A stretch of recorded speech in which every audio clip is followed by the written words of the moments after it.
Everyone, आज हम question number 8 start कर रहे हैं एक्सरसाइज 1.3 से क्लास 12 का। तो हम देखते हैं कंसिडर एफ। जो हमारा आर प्लस है वो 4 से इन्फिनिटी है और एफ एक्स हमारा फंक्शन दिया है एक्स स्क्वायर प्लस 4। तो हमें शो करना है कि जो हमारा एफ होगा वो इन्वर्टेबल होगा और उसका हमें with the inverse F inverse of F given by F inverse of Y root Y minus 4। ये हमें शो करना है पहले, ठीक है। दिया है हमें इनवर्स का फंक्शन रूट वाई माइनस 4, ठीक है, ये होगा, लेकिन हमें इसको शो करके दिखाएंगे। तो हम क्या मान सकते हैं कि पहले हम देखते हैं ना, जैसे हमें दिया है F of x x square plus 4, ठीक है। तो हमें जी वाई तो नहीं दिया, हमें दूसरा फंक्शन चाहिए। तो जी वाई हम निकालते हैं। जी वाई के लिए हम क्या करते हैं, वाई में लिखते हैं तो एक्स स्क्वायर प्लस 4, ठीक है। वाई को अब हम सब्जेक्ट ऑफ द फॉर्मूला बनाएंगे तो आ जाएगा वाई माइनस 4 रूट में इक्वल टू एक्स, ठीक है। तो इसमें आ जाएगा plus minus x equal to plus minus root by y minus 4, क्योंकि जब हम रूट चढ़ाते हैं तो प्लस माइनस दोनों वैल्यूज आ जाती है। अब इसमें एक है पॉजिटिव वाई माइनस 4, एक है नेगेटिव वाई माइनस 4, तो यानी ले सकते हैं प्लस रूट वाई माइनस 4 और एक एक्स है हमारा माइनस रूट वाई माइनस 4। अब ये हमारा कंसीडर होगा, ये हमारा नहीं होगा थर्ड। ये वाला हमारा, क्योंकि क्या कह रहा है कि जो हमारा एक्स है नॉन नेगेटिव रियल नंबर्स है, यानी जो हमारा सेट है ये रियल नंबर्स है। इसमें 1 2 पॉजिटिव नंबर्स आएंगे इन्फिनिटी तक, और इसमें हमें 4 से इन्फिनिटी दिया है तो 4 5 6 इन्फिनिटी तक, ठीक है। तो इसमें पॉजिटिव नंबर, अब जब हम इनवर्स देख रहे हैं तो इधर से इधर आने पर तो हम जो भी वैल्यू एक्स की मिलेगी हमें वो पॉजिटिव वैल्यूज मिलेगी, क्योंकि इसमें नेगेटिव वैल्यूज है नहीं, इसलिए हमारा ये कंसिडर होगा। सिंस जो हमारा एक्स है बिलोंग कर रहा है R plus, therefore it is not possible, ठीक है, इसलिए पॉसिबल नहीं है। अब हम इसमें एक और चीज बता रहे हैं कि अब हमें ये प्रूव करवाना है कि इन्वर्टेबल होगा ये। इसका तो हमने इनवर्स निकाल दिया, हमने ये बता दिया कि हमारा हाँ ये वाला फंक्शन आ रहा है रूट बाय माइनस 4 का, ये पॉजिटिव। अब हमें ये बताना है कि ये लास्ट लाइन भी हमारी कंसिडर हो रही है कि हमारे नॉन नेगेटिव है। बस हमें एक पार्ट बचा है जो है एफ इन्वर्टेबल। अब इसमें हम दिखाते हैं कि 1 1 या ऑन टू होगा या फिर गॉफ और फॉग निकाल दें, gof equal to s fog equal to y, हमने लास्ट क्वेश्चन में भी किया था। अगर हम वो निकाल देंगे तो इसका इन्वर्टेबल हो जाएगा, हम वो देखते हैं। अभी हम देख चुके हैं कि हमारा जो x आ रहा है वो आ रहा है y माइनस 4 रूट के अंदर, ठीक है। अब इसका हम गॉफ देखते हैं, इसके बाद मैं इसको एक बार और कंक्लूड करूंगी क्या होगा, ठीक है। Gof of x is equal to g of f of x। अब f ऑफ x क्या है हमारा एक्स स्क्वायर प्लस 4, ठीक है। तो इसमें हमारा आ जाएगा, हम g की जगह रखेंगे एक्स स्क्वायर प्लस 4, तो हमारा आ जाएगा अंडर रूट में x है, इसकी जगह हमें x रखना है तो आ जाएगा अंडर रूट में 4, y की जगह हमें रखना है एक्स स्क्वायर प्लस 4 माइनस 4, ठीक है। एक्स स्क्वायर प्लस 4 माइनस 4, तो ये y माइनस 4, क्योंकि हमारा एफ ऑफ एक्स के अंदर ही आ रहा है, इसको एक बार और देख लेते हैं। इसको एक बार एक और स्टेप में लिख देती हूँ मैं। g of F of x क्या है एक्स स्क्वायर प्लस 4, ठीक है। g ऑफ y फॉर्म में आ गया तो इसको हम लिख सकते हैं अंडर रूट में एक्स स्क्वायर प्लस 4 माइनस 4। ये हमारे कैंसिल हो गया, रूट के बाहर आ जाएगा, ये स्क्वायर और अंडर रूट है, हमारे x आ गया। तो हम कह सकते हैं जो हमारा गॉफ है वो x के बराबर है। और अब हम फॉग देखते हैं एफ ओ जी, तो फॉग ऑफ x करेंगे, इसका आ जाएगा f of g of x। तो हम इसमें लिखेंगे हमारा ये f of g of y, तो हमारा इसमें आ जाएगा f of under root y minus 4, ठीक है।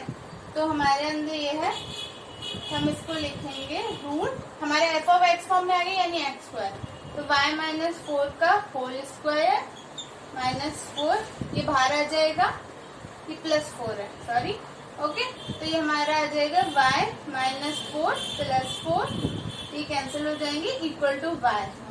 तो जो हमारा फॉर्म है वो y के बराबर आ गया, ये हमारा अभी हमने गॉफ निकाला था, आ गया ये गॉफ x के बराबर आ गया।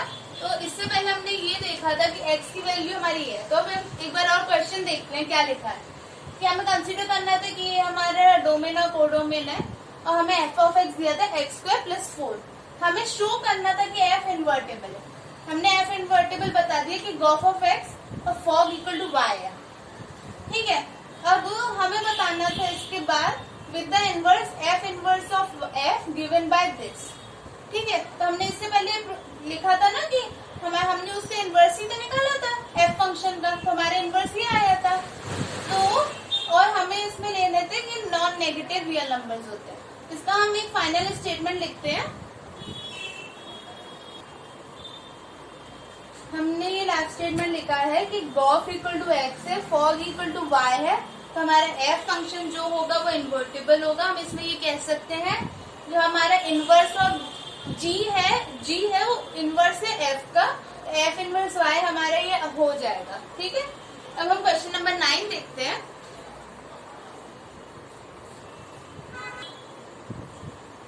हमारा ये क्वेश्चन नंबर 9 है, इसमें हमें दिया है, ये हमारा क्वेश्चन नंबर 9 दिया हुआ है -5, कंसीडर एफ आर प्लस से -5 infinity given by F of x 9x square plus 6x minus 5, show that F is invertible. इसमें हमें वही चीज करनी है, इन्वर्टेबल बताना है, वो हम गॉफ और फॉग से बताएंगे। और एफ इनवर्स वाई इसमें ये दिया हुआ है, ठीक है। तो हम इसमें अब देखते हैं कि हमें ये शो करना है कि क्या हो सकता है। तो हम पहले इसके इन्वर्टेबल के लिए हम बनाते हैं, तो हम लिखेंगे y equal to 9x square minus plus 6x minus 5। इसमें हम लिखेंगे जो हमारा था ये, हम पहले जो x इसमें सॉल्व करते थे तो उसमें एक सिंगल फंक्शन दिया रहता था x का। इसको हम वैसे नहीं कर सकते, इसको हम एक कंप्लीटिंग द स्क्वायर मेथड से करते हैं। तो जैसे कि हमने इसको ले सकते हैं कि ये 3x स्क्वायर हो गया, इसके बीच का हम 2ab ले लेते हैं, ठीक है। और ये हमारा b स्क्वायर हो जाएगा, तो हम इसको ले सकते हैं ना a square 2ab b square. तो यहाँ हमारा हो जाएगा 3x का होल स्क्वायर और 2 इंटू 3x इंटू 1 हो गया, ये हमारा 1 का स्क्वायर हो गया, ठीक है। तो हमारा यहाँ आ जाएगा 3x प्लस 1 का होल स्क्वायर, बट इसमें ये माइनस का फंक्शन है तो ये -1 हो जाएगा, ठीक है। 3x माइनस 1 का होल स्क्वायर, तो इसमें हम लिखेंगे कि तो ये हमारा जो है हम इसमें लेंगे 3x और ये 1 है तो 3x प्लस 1 का स्क्वायर हो जाएगा। तो हम इसमें एक बार इसमें +1 कर लेंगे और एक बार इसमें -1 कर लेंगे। तो हम जब इसमें ये करेंगे तो ये हमारा फंक्शन कंप्लीट हो जाएगा। तो इसमें हम लिख सकते हैं, ठीक है। तो हमारा जो y का फंक्शन आ जाएगा y is equal to 3x plus 1 का होल स्क्वायर, हमने जो अभी किया, और ये -6, ओके। तो हम इसको इधर ले लेंगे, y plus 6 equal to 3x plus 1 और इस पे रूट, ठीक है। तो ये आ जाएगा हमारे, इसमें -1 ले आते हैं, y प्लस 6 रूट के अंदर -1 इक्वल टू 3x, और ये आ जाएगा हमारा root y plus 6 -1 upon 3 is equal to x। उसमें भी f इनवर्स y हमारा यही दिया था, तो ये हमारा हो जाएगा f इनवर्स ऑफ y या g y, इसी को हम इनवर्स कहते हैं। तो ये हमारा आ गया इनवर्स का फंक्शन, हमने शो कर दिया। अब इसको हम इन्वर्टेबल प्रूफ करेंगे, यानी जिसमें हम बताएंगे कि ये गॉफ इक्वल टू एक्स और फॉग इक्वल टू वाई होगा, तो हम अब इसमें गॉफ देखते हैं। तो इसमें हमने लिखा g of F of x, तो हमारा g आ जाएगा एफ ऑफ एक्स की जगह 9x square plus 6x minus 5।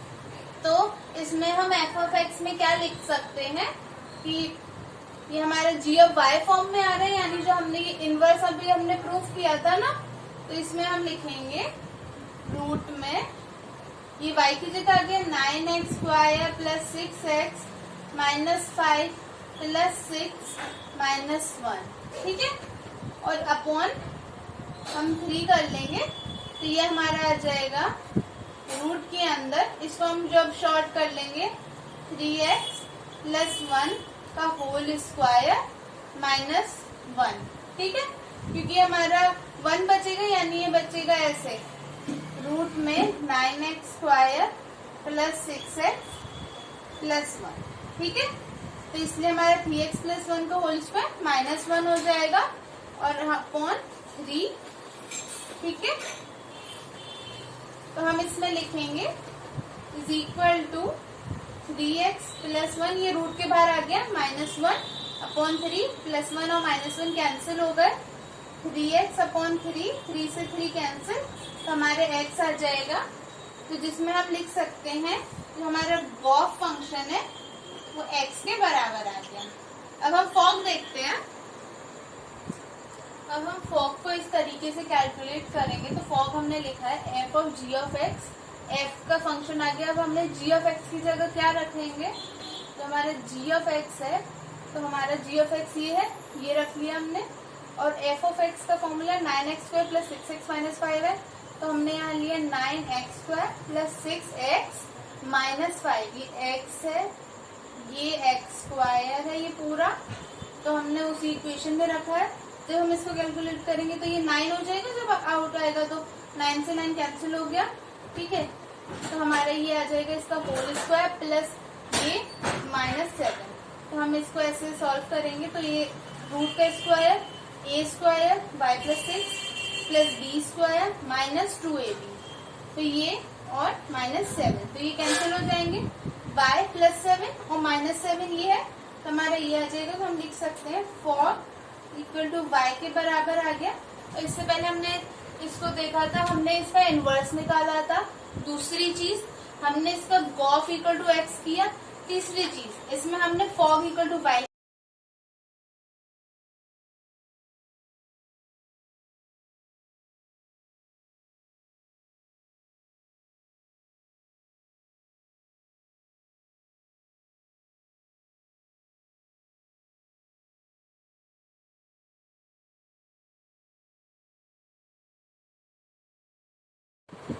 हमारे क्वेश्चन नंबर 10 दिया है, लेट f x से y be an invertible function, show that f has unique inverse. जब हम किसी फंक्शन का इनवर्स निकालते हैं तब वो एक यूनिक इनवर्स होता है कि हमने ये एक सेट लिया और ये एक सेट लिया, जब हमने इसका इनवर्स निकालेंगे, ठीक है, तो एक यूनिक इनवर्स एक ही इनवर्स आता है, बट इसमें क्या रहा है हमें शो करना है। तो हम जैसे क्लास 9th और 10th में देखते थे क्वेश्चंस, जिसमें होता था कि हमें √3 को इरेशनल प्रूफ करना है, तो हम उसको लेते थे कि वो रेशनल है, फिर उसको प्रूफ कर देते और लास्ट में कह देते थे कि ये कॉन्ट्रडिक्शन है और हमारा अजम्पशन गलत है और इसलिए ये इरेशनल होगा। वैसे ही हम इसको भी कॉन्ट्रडिक्शन मेथड से करेंगे, तो जिसमें हम अज्यूम करेंगे कि f जो है वो इन्वर्टिबल फंक्शन, मतलब उसके यूनिक इनवर्स नहीं है, f does not have unique inverse। इसमें हम लिख रहे हैं late f does not have unique inverse। हमने ये जो लाइन दी है ना, f has unique inverse, हमें इसे शो करना है, तो हमने कॉन्ट्रडिक्टरी मेथड से हमने ले लिया कि इसका यूनिक इनवर्स नहीं है, ठीक है। फिर हमने लिखा कि जो f है हम उसके मान लेते हैं कि उसके 2 इनवर्स निकलेंगे और g1 और g2 बराबर नहीं होंगे। अब इसके लिए हमें जब कॉन्ट्रडिक्शन में जब हम जा रहे हैं, तो इसके लिए हमें ये प्रूव करना है कि g1 g2 इक्वल होंगे। तो हम बता देंगे कि g1 g2 इक्वल होंगे और ये कॉन्ट्रडिक्ट कर रहे हैं, जो हमने माना है वो गलत है और जो आंसर आया है वो सही है, इसलिए हम ऐसा कॉन्ट्रडिक्शन करेंगे। जैसे हम gy और लेते हैं उसके अंदर तो हम देखते हैं जब हम इनवर्स लेते हैं जी वाई का, तो इसमें हम ले रहे हैं दो इनवर्स ले रहे हैं, क्योंकि वो चीज ही कह रहा है कि हमें ऐसा करना होगा। अब हम लेते हैं कि हमारा जो फंक्शन दिया है, since f is invertible, then fog is equal to 1। ठीक है, तो हमारा जो फंक्शन है वो इन्वर्टेबल हो रहा है, इसलिए फॉग की वैल्यू y के बराबर आती है और गॉफ x होता है। अभी इसमें हम फॉग फंक्शन लेंगे क्योंकि हमें इनवर्स के लिए फॉग लेना होता है। ओके, अब हम इसमें कहेंगे जो हमारा फॉग g1 है, ठीक है, इज इक्वल टू y, और फॉग यानी g2 है वो इक्वल टू y, यानी हमारे जो ये है राइट हैंड साइड बराबर है तो हमारी लेफ्ट हैंड साइड बराबर हो जाएगी। Fog g1 is equal to y के साथ है ये, और फॉग g2 का ये y। अब हमने जो इसके लिए हमने इनवर्स में क्या दो कंडीशंस पढ़ी थी कि जो हमारा फंक्शन है 1 1 और 2 होगा यानी बाइजेक्टिव होगा तब इनवर्स होगा, या गॉफ इक्वल टू x और फॉग इक्वल टू y होगा तब वो इनवर्स होगा। इसलिए हम इसमें 1 1 से देखते हैं। 1 1 के लिए ये फॉग g1 y है और फॉग g2 y है, तो हमारे इसके लिए हम लिखेंगे कि f x1 is equal to f x2, तो हमारा x1 is equal to x2। हम इसमें इफ कंडीशन नहीं दे रहे कि 1 1 में हम कहते थे ना अगर ऐसा होगा तो ये इक्वल हो जाएंगे, इसमें नहीं है। इसमें दिया है फंक्शन की इन्वर्टेबल है, इन्वर्टेबल फंक्शन दिया है, बट हमें प्रूव करना है कि उसका यूनिक इनवर्स होगा, इसलिए हम इसको बराबर दे देंगे। और हमारा जो अब हम इसको ऐसे लिखते हैं ना ब्रैकेट लगा के वो हटा के, f g1 y equal to f g2 y, इसको हम लिखेंगे। अब हम f g1 y और f g2 y को g1 is equal to g2 लिख देंगे क्योंकि हमारे ये चला जाएगा। ठीक है, तो हम इसमें लिख सकते हैं कि जो हमने अजम्पशन किया था कि g1 और इक्वल टू g2 नहीं है, तो लेकिन हमारा आगे कि g1 इक्वल टू g2 है, यानी दो इनवर्स बराबर है, यानी एक ही इनवर्स होगा, उसका यूनिक इनवर्स होगा।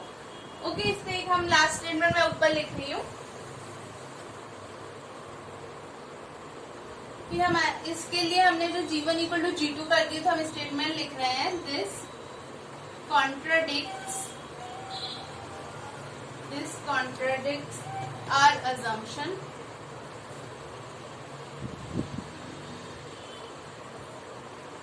ओके, इसका मतलब है our i.e. that is our assumption is wrong, जो हमारा assumption है वो गलत है। therefore f has unique inverse, f has a unique inverse। तो जब हम इसका हमने पहले ये बता दिया कि हमने जब इसको कॉन्ट्रडिक्ट किया था कि हमारा जो f है वो इन्वर्टेबल मतलब उसके यूनिक इनवर्स नहीं होंगे, उसके दो इनवर्स होंगे जिसमें g1 g2 नहीं होगा इक्वल। तो हमारे जो y सारे कैपिटल Y से यानी जो हमारा कोडोमेन सेट होता है वो उससे बिलोंग कर रहा है, तो हमारा f जो इन्वर्टेबल है तो फॉग इक्वल टू y हो जाएगा। फॉग g1 y हमने ये माना था और फॉग g2 y हमारा ये आ रहा था। जब राइट हैंड साइड बराबर होते हैं तो हमारे लेफ्ट हैंड साइड भी इक्वल हो जाते हैं। अब इसमें हमने 1 1 से देखा कि हमारे जो fx1 इक्वल टू fx2 होगा, क्योंकि f इन्वर्टेबल हमें दिया हुआ है, तो x1 is equal to x2 हो जाएगा। वैसे ही हमने इसमें ले लिया कि ये दोनों बराबर है और g1 y equal to g2 y होगा, तो g1 is equal to g2 आ जाएगा। इसलिए जो हमारा कॉन्ट्रडिक्शन है, यानी हमने ये कॉन्ट्रडिक्ट किया था कि g1 बराबर g2 नहीं होगा, बट हमारा वो गलत है, इसलिए हमारा अजम्पशन जो है वो गलत है, इसलिए कॉन्ट्रडिक्ट करता है, हमारी बात गलत है और ये हमारे यूनिक इनवर्स हो जाएगा। तो हमने ये शो कर दिया। क्वेश्चन नंबर 11 देखते हैं। हमारा क्वेश्चन नंबर 11 है, consider f1 2 3 ABC given by f1 a है, f2 b है, f3 c है। फाइंड हमें f इनवर्स करना है और ये शो करना है कि f इनवर्स का इनवर्स करने पे वो f वापस आ जाए। तो हमारा जो यहाँ दिया हुआ है एफ में दिया है 1,a, ठीक है। दिया नहीं है, हम इसको एक सेट टाइप बना लेते हैं। पहले हम इसका कंसिडर कर लेते हैं। इसमें 1 2 3 है, ए में इसको ए मान लेते हैं, एक बी सेट मान लेते हैं। तो हमारा एक 1 2 3 है, A B C, A B C. ये आपका रफ वर्क है, आप बना सकते हो, इससे अच्छा रहता है, ठीक है। अब F1 जैसे हम कोई फंक्शन दिया होता है तो F1 रख दे तो हमारे A आता तो यानी 1 की A से मैपिंग है, F2 की B से मैपिंग है और F3 की C से मैपिंग है। ओके, अब हमें शो करना है इसका इनवर्स। तो इनवर्स के लिए क्या होता है, हमने दो कंडीशंस बहुत पहले ही पढ़ी हुई है कि हमें 1 1 होना चाहिए और fog equal to y, gof equal to x होना चाहिए, है ना। तो हम इसमें देखते हैं, पहले हम इसको बना लेते हैं। F का हमने 1 से A, 2, B और ये 3, C, ठीक है। अब सिंस इसमें हमारा 1 1 क्या कहता है, हमें प्रूव नहीं करना, हमें बस चेक करना है कि हाँ 1 1 है और ऑन टू है, तो हम स्टेटमेंट लिखते हैं।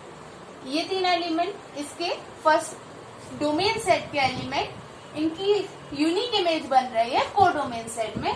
तो हाँ ये 1 1 है, एक एलिमेंट बन रहे हैं ना, एक ही इमेज बन रही है।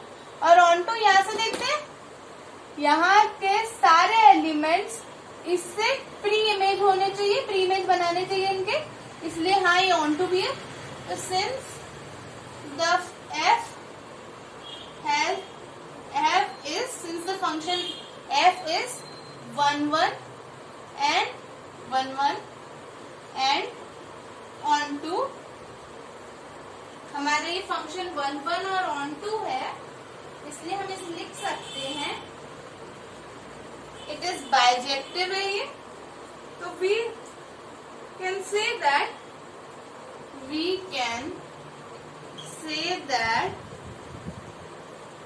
इट इज इन्वर्टेड, ठीक है। हमारा ये 1 1 है, ऑन टू है, हमें इसमें कोई प्रूवमेंट नहीं देनी कि 1 1 क्यों है, ऑन टू क्यों है, ये सेंटेंस में भी हम लिख देंगे। जब पूछा जाता है कि इसे 1 1 ऑन टू प्रूव करो या शो करो तो हमें देना पड़ता है। इसमें हमने स्टेटमेंट लिख दिया तो ये कह सकते हैं कि इट इज इन्वर्टेबल, यानी फंक्शन इन्वर्टेबल है। अब हम इसका एफ इनवर्स निकालते हैं। तो एफ इनवर्स के लिए हम क्या करेंगे, इसको हम कह सकते हैं G equal to f inverse, ठीक है। हम इसको G भी कह सकते हैं एफ इनवर्स को। तो हम इसका GY निकालेंगे, ठीक है। GY को हम क्या कह सकते हैं, f inverse Y। F inverse equal to G लिया तो हमने एफ इनवर्स Y ले लिया। अब एफ इनवर्स Y का मतलब क्या हो जाएगा, इसके एलिमेंट्स जो है यहाँ से हम अपोजिट कर देंगे। तो ये 1 कॉमा है तो ये A कॉमा 1 हो जाएगा, 2 कॉमा B है ये B कॉमा 2 हो जाएगा, 3 कॉमा C है तो ये C कॉमा 3 हो जाएगा। ओके, या तो हम फॉग और गॉफ से भी कर सकते हैं, बट इसमें लिमिटेड एलिमेंट्स दिए, इन्फिनिटी कोई चीज नहीं दी है, इसलिए हम इसको इस तरीके से करेंगे, नहीं तो हम उससे करते हैं फॉग और गॉफ से।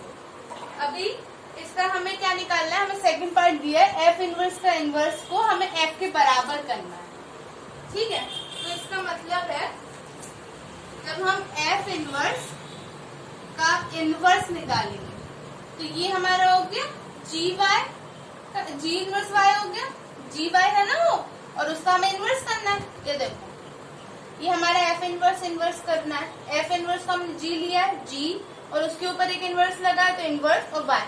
अब इसमें क्या हो जाएगा, इसके भी हमारे एलिमेंट्स, हमने ये एफ दिया था, इसको पलट दिया तो हमारा जी इनवर्स हो गया, फिर से हम इसको पलट देंगे तो हमारा और इनवर्स निकल आएगा। तो same 1 comma A, 2 comma B, 3 comma C, तो ये तो हमारा सेम आ गया ना, इसके बराबर आ गया। तो इसको हम फर्स्ट लेट करते हैं, इसको हम सेकंड लेट करते हैं और हम लिखेंगे from equation 1 and 2, from equation 1 and 2 f inverse is equal to f, hence proved, ठीक है। एक बार मैं फिर से बता देती हूँ कि ये हमारा 1 1 on 2 था, स्टेटमेंट लिख दिया।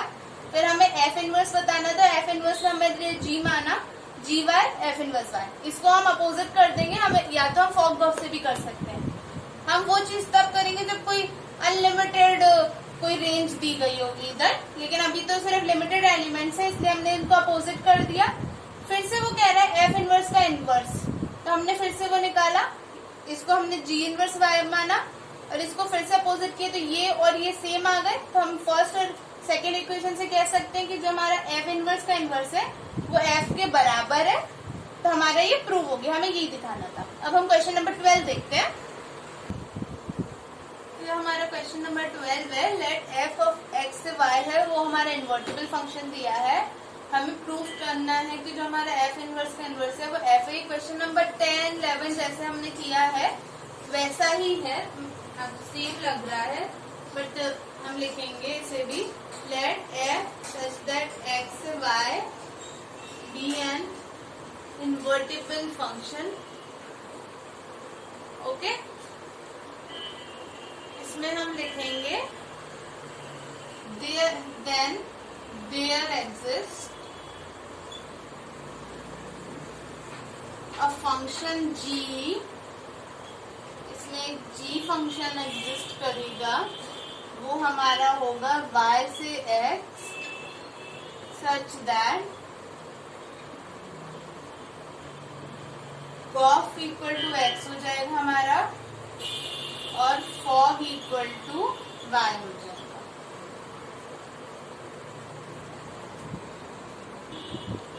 तो इसमें हमने देखा कि जो हमारा गॉफ है वो x के बराबर है, फॉग y के बराबर है, इसे हम फर्स्ट इक्वेशन कह देंगे। और जो हमारा g है वो इनवर्स है f का, और जो हमारा f है वो इनवर्स है g का। तो हम इसमें पुटिंग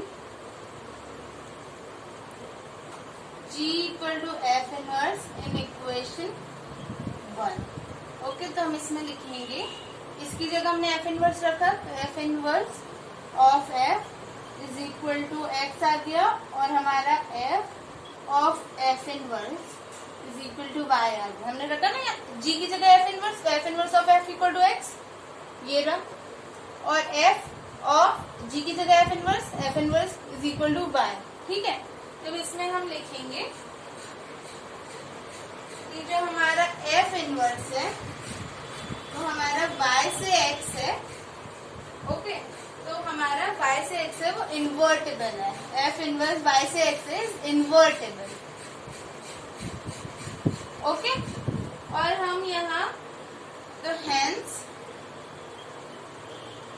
f जो है हमारा इनवर्स है f इनवर्स का, यानी हम लिख सकते हैं hence f inverse is equal to f। Okay, तो हमारा यहाँ आ जाएगा f इनवर्स का इनवर्स। एक बार मैं फिर से बताती हूँ, जो हमारा f इनवर्स था उसका इनवर्स हमारा f के बराबर आ गया। तो हम कह सकते हैं कि therefore the f x से y और g y से x दिया था हमें। ठीक है, तो हमने इसमें लिखा गॉफ x के बराबर होगा, फॉग हमारा y के बराबर होगा। अब हम इसमें मान रहे हैं जो हमारा g होता है वो f इनवर्स के बराबर है, g हमारा इनवर्स f का है और f हमारा इनवर्स g का है। तो हमने g equal to f inverse रख दिया इक्वेशन 1 में, तो हमारा जो f इनवर्स है वो y से x जाएगा, क्योंकि g को ही हम f इनवर्स कहते हैं, तो y से x जा रहा है वो इन्वर्टिबल होगा। तो उसका इनवर्स, जो इनवर्स इसका भी इनवर्स वो f के बराबर होगा, हेंस प्रूफ। अब हम क्वेश्चन नंबर 13 देखते हैं।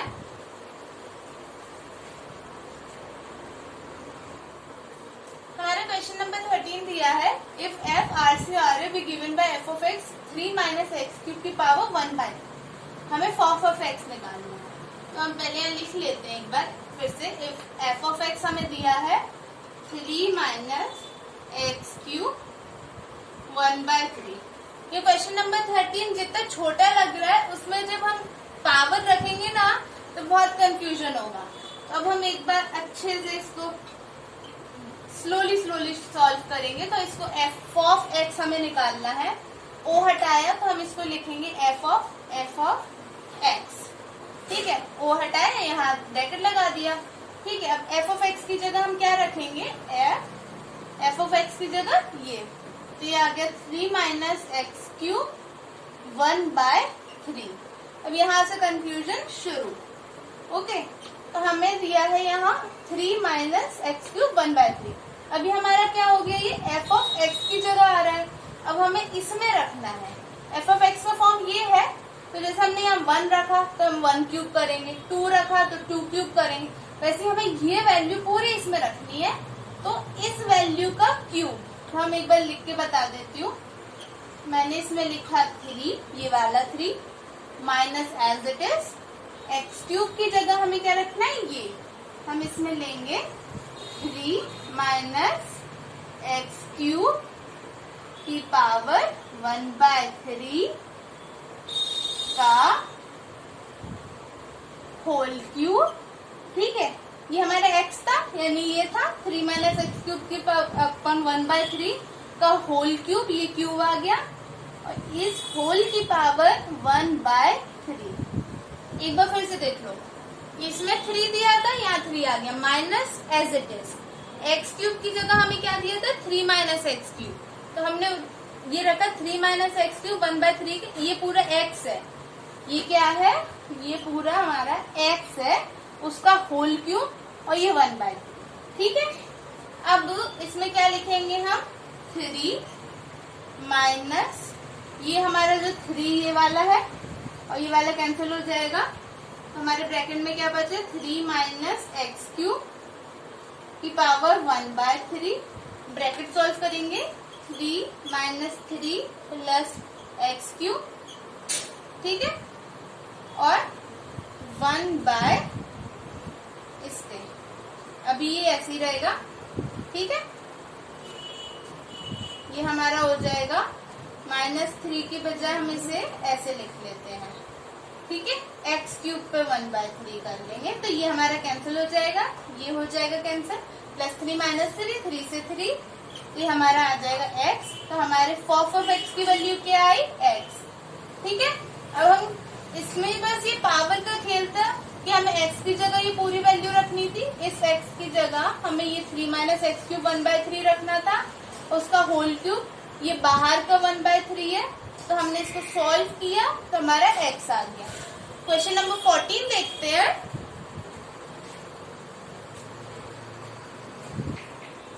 हमें क्वेश्चन नंबर 14 में दिया गया है कि हमारा जो f है r -4/3 r में है, और फंक्शन डिफाइन किया गया है 4x/3x + 4।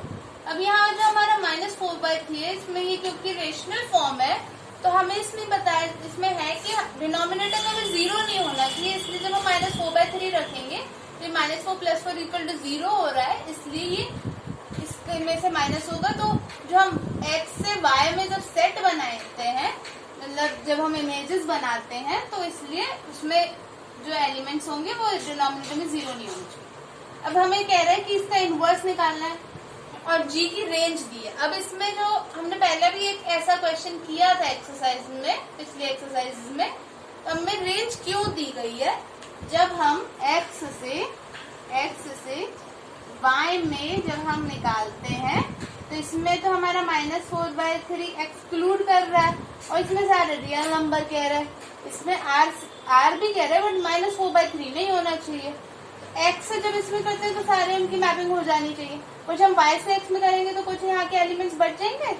जब हम y से x में करेंगे तो यहाँ जो एलिमेंट्स होंगे, जो रियल नंबर्स होंगे, वो इसमें जब -4/3 वाला सेट है वो बच जाएगा r से। -4/3 को एक्सक्लूड करने वाला जो सेट है, जब इसमें मैप करेंगे तो इसमें कुछ बच जाएंगे मैप होने से, और उसको तो हम फंक्शन नहीं कहते, इसलिए इसमें रेंज दी गई है। रेंज में मतलब उतने एलिमेंट्स आएंगे जो मैप हो जाए, इसमें वही एलिमेंट्स होंगे जो इससे मैप हुए थे और इसमें हो जाए। ठीक है, अब इसमें हमसे कह रहा है कि इसका इनवर्स निकालो जो फंक्शन f दिया है। तो हम एक तो हम 1 से 1 ऑन टू प्रूव करके निकालते थे, एक हम गॉफ और फॉक से निकालते थे, एक और है जो हम निकालते थे इनवर्स। जब इक्वेशन दियो था y को रखते थे y = fx और x को सब्जेक्ट ऑफ द फॉर्मूला बनाते। हम इसमें वही करेंगे, y = fx, fx की जगह हमारा ये है तो हम लिखेंगे 4x/3x + 4। इसको हम cross multiply 3xy plus 4y is equal to 4x। x को सेम साइड ले लेंगे, उस साइड ले जाते हैं हम। पॉजिटिव वैल्यूज हमें ज्यादातर रखनी चाहिए, इजी कैलकुलेशन रहती है। 4x minus 3xy, okay 4y is equal to x common